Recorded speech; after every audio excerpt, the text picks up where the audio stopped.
জয় জগন্নাথ। আজকে জিয়া সিংহ ব্লগে আলোচনা হতে চলেছে যে জগন্নাথ দেবের প্রসাদকে কেন মহাপ্রসাদ বলা হয়। আপনারা অনেকেই জানেন না এই জগন্নাথ দেবের মহাপ্রসাদের পেছনে কি অলৌকিক ঘটনা রয়েছে। তো আজকে আমি ভিডিওতে সেই ব্যাপারগুলি আলোচনা করব। তো যদি ভিডিওটি ভালো লাগে অবশ্যই কমেন্টে লিখবেন জয় জগন্নাথ। আর আমার নতুন বন্ধুদের বলবো চ্যানেলটি সাবস্ক্রাইব করে পাশে থাকার জন্য। একান্তই এটি আমার অনুরোধ। তো আষাঢ় মাসে উড়িষ্যার পুরীর রথযাত্রার বিশ্বজুড়ে নাম রয়েছে। এই সময় জগন্নাথ দেবের রথ বের হয়। ভগবান বিষ্ণুর একাধিক অবতারের মধ্যে ভগবান জগন্নাথের এই রথযাত্রা খুবই জনপ্রিয়। এতে যোগ দেওয়ার জন্য দেশ বিদেশ থেকে লোক আসে। রথযাত্রার মতো পুরীর প্রসাদও খুব বিখ্যাত, আর একে মহাপ্রসাদ বলা হয়। তো এই বছর জুলাই মাসের 7 তারিখে রথযাত্রা উৎসব শুরু হতে চলেছে। তো রথযাত্রা উৎসব অনুষ্ঠিত হওয়ার আগে আমরা অবশ্যই জেনে নেব যে জগন্নাথ মন্দিরের প্রসাদকে মহাপ্রসাদ বলা হয় কেন এবং এটা তৈরি করার প্রক্রিয়ার বিশেষত্ব কী। তো প্রথমেই যেটি বলবো যে গঙ্গা যমুনার জল দিয়ে তৈরি হয় এই মহাপ্রসাদ।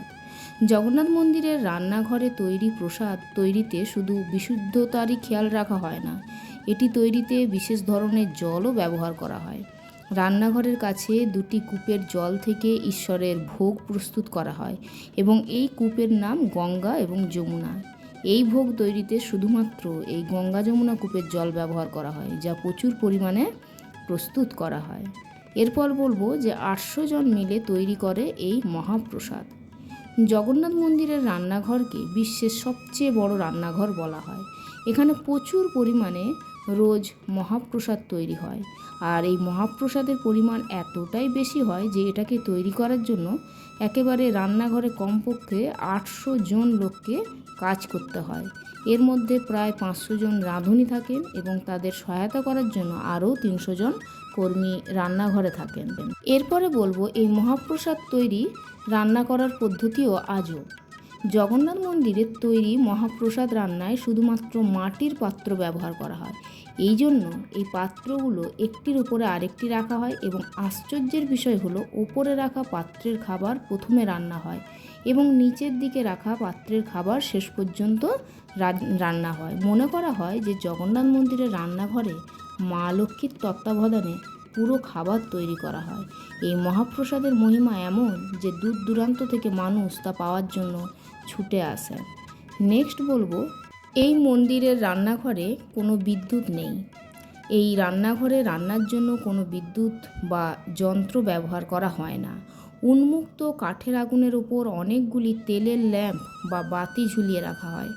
রান্নার ঠাকুররা সেখানে এসেই রান্না করেন। প্রতিদিন 10,000 মানুষের রান্না হয় এখানে।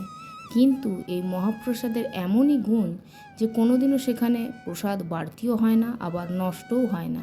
সে 10,000 লোকই খান আর 2 লক্ষ লোক খান। এছাড়াও জগন্নাথ দেবকে রথের দিন দেওয়া হয় 56টি পদ।